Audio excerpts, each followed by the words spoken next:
Gepleyer Azatlyk radiosi. Hepdeniň jem programmamyzy dinleýärsiňiz. 12-nji ýanwardan başlap Türkmenistanyna dollar satmagyň ýagny döwlet eýçiligine valyuta çalşylýan nokatlarda raýatlary dollar we euro satmagyň beýtlenýäni barada habarlar çykdy. Mundan odal dollar sowdasynyň çäklendirilişi, şonuň bilen birlikde naqd manadyň hem ýetmezçilik edýäni barada habarlar ýaýrapdy. Azatlygyň websaýtynda dollar sowdasynyň bir taraply, ýagny döwlet tarapyndan satylmagyň beýtlenýäni, emma satyn alynýany barada çap edilen söhbetdeşligi okuwçylarymyzdan onlarça seslenme tesbir geldi. Olar bu ýagdaý barada dürli pikir çaklamalary öňe sürýärler. Bu tesbirler okumagy dinleýijilerin özlerine goýýar.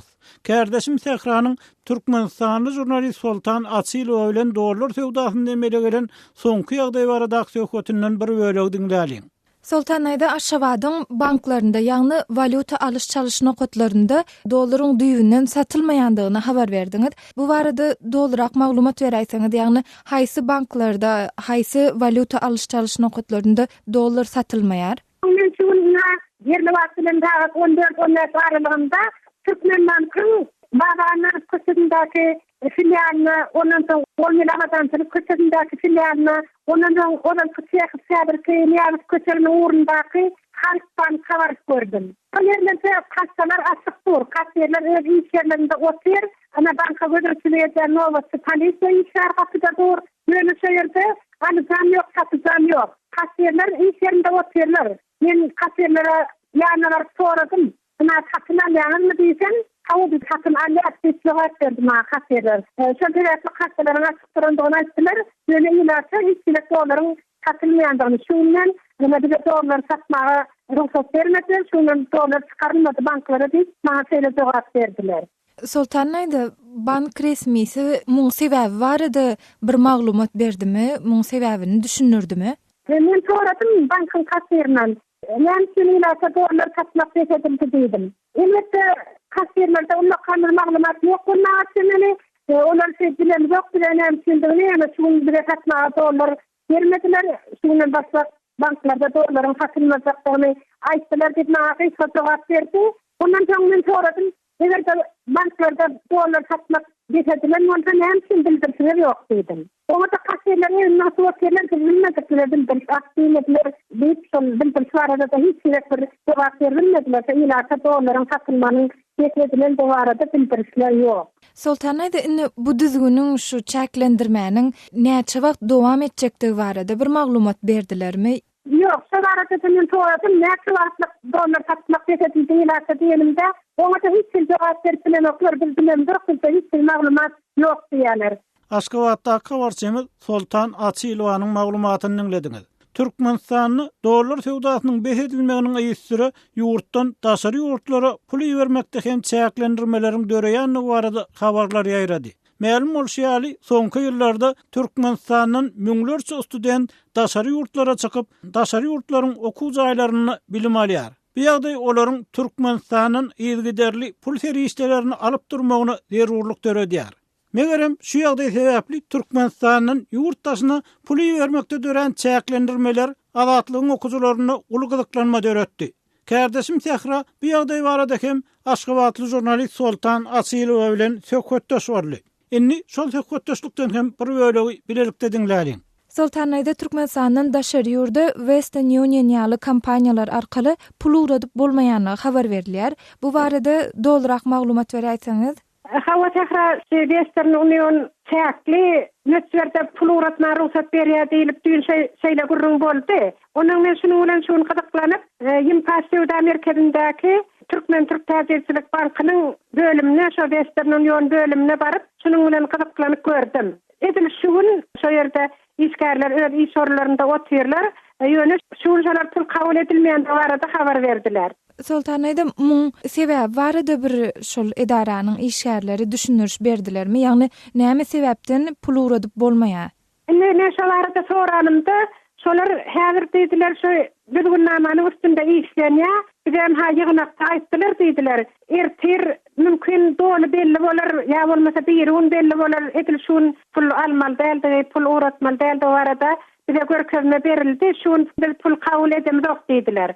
Ondan soň şonuň sebäpleri näşe uğratjak pulyň hemişe dolar bilen kabul edilýärdi. Indi manat bilen şonu kabul ediljek ýa-da gurrun bar diýdiler. Ondan soň ýene bir ikinji bir sebäbem, ýa-ni pul uğratjak ýaşaýjylar $1000 hasabynda pul uğratmana ruhsat beriljek diýilýär. $1000 çelli ýöne manat hasabynda kabul ediljek. Ondan soň her bir uğratjak adam özüniň işleyen yerinden işleyen bolsa aýlygy barada spravka getirmeli. Pensiýada bolsa alyan pensiýasynyň möçleri barada spravka getirip görkezmeli. Egerde seniň alyan aýlygyň ýa bolmasa alyan pensiýaň şol uğratjak puluň möçlerine ýetgen bolsa, şonda senden şol möçleri kabul edip alyp biz uğradyp bilýäs, bolmasa da şol seniň aýlygyň ýa bolmasa pensiýaň möçlerindäki puly diňe alyp kabul edip uğradyp bolsak da barada şeýle düzgünnameler işlenýär diýdiler.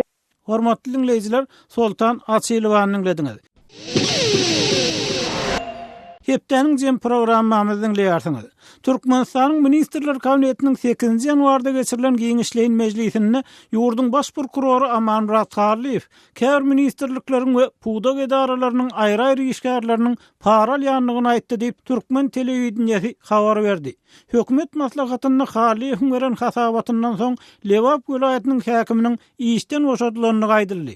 14-nji ýanwarda bolsa ýurdun gümrük döwlet standartlary gurulunyň käbir işgärleri para alanyklaryny aýdyp telewizionyanyň video kamerasynyň öňünde özlerini ýalgardylar. Şol wagtda Türkmenistanyny para horlugyň ýaýragy, onda öredýän zatlar barada metduwatda giňişleýin maglumat berilmeýär. Bu temadan kärdeşim Tehranyň taýýarlan maglumatynyň bir bölegi kulak asalyň. Türkmenistanyň baş prokuroru käbir ministrlikleriň puwdak edaralarynyň we welaýat häkimlikleriniň aýry-aýry işgärleriniň paraxorluk edýändiklerini boýunaldy. Emma Türkmen telewizionyasynda bu temadan görkezlen materialda baş prokuror anyk haýsy ministrlikleriň puwdak edaralarynyň we welaýat häkimlikleriniň paraxorluk edýändikleri, paraxorlugyň möçleri we bu aýplamalaryň näme esaslanýandygy barada taýyk maglumat bermedi. Şeýlede Türkmen resmisi bu agdan hadisesi sebäpli nähildir bir degişli çäreleriň görülüp görülmänligi, ýadamynyň bilen baglykda jenaýat işleriniň gozalandygy ýa-da gozalmandygy barada hiç bir zat aýtmady. 8-nji ýanwarda geçirilen hökümet maslahatynda baş prokuroryň hasabatynyň ýygy bilen prezident Gurbanguly Berdimuhammedow hukuk goraýjy edaralaryň ýolbaşçylaryndan korrupsiýaga garşy görüşmek boýunça çäreleri güýçlendirmegi talap etdi. Berdimuhammedow ýolbaşçylyk edýän ugrunda paraxorlyk ýagdaýlary ýüze çykarylan ähli ýolbaşçylaryň eýleýän wezipesinden boşadyljakdygyny hemde kanuna laýyklykda jenaýat jogapkärçiligine çekiljekdigini aýtdy diýip resmi medeniýet maglumat berýär. Emma ýurdun baş tutany bu babatda nähildir bir görülmeli anyk çäreler ýa-da burada aýdylşýaly haýsydyr bir ýol kartasyny ýagny etmeli işleriň ugruny kesgitlemek boýunça hiç ýyly goşmaça maglumat ýa-da teklip hödürlemedi. Türkmenistan paraxorlugyň derejesi boýunça halkara guramalarynyň hasabatlarynda ýylyň-ýylyna korrupsiýanyň iň ösen ýurtlarynyň arasynda agdalýar. Hormatly dinleyijiler, kärdeşim Tehranyň dinlediňiz. Şu hepdeniň ýene bir täzeli bolsa Türkmenistanyň paýtagtyndaky dukanlaryň tas ählisinde denýäli çilimiň satywdan aýrylmagy bilen bagly. Bu çäklendirme çilimiň temmäki önümleriniň ähli görnüşini öz synalýar. Ma'lum bolýar, Türkmenistanyň çilim keşligiň garşysynda döwlet başçylarynyň başlangyçlary esasynda giň göreşiň alınıp barlýanlygy habar berilýär. Şeýlede resmi aşgabatyň çilim keşlige garşy gören çäreleri dünýä saglyk guramasy derejesinde hem tariplandy. Ýönen tek Türkmenistanyň çilimi tutuşlugyny satywdan aýyrmak barada gurrun edilmeýärdi. Şol wagtda bu çäre prezidentiň bu urdak edilýän işler güýçlendirmek barada hökümet maslahatyny aýdan sözleriniň ýygyanyny gawat geldi. Aşgabatly Amanmurat Bugaýew Azatlyk radiosynyň çilim sewdasynda emele gelen ýagdaý barada sorawlaryny Aşgabatdan jogap berdi. Bu jogabyň käbir öýleklerini bilelikde dinläliň. Aşgabat şäherinde dukanlarda çilimin satılmagynyň besedlerligi hakynda habar, dogry habar.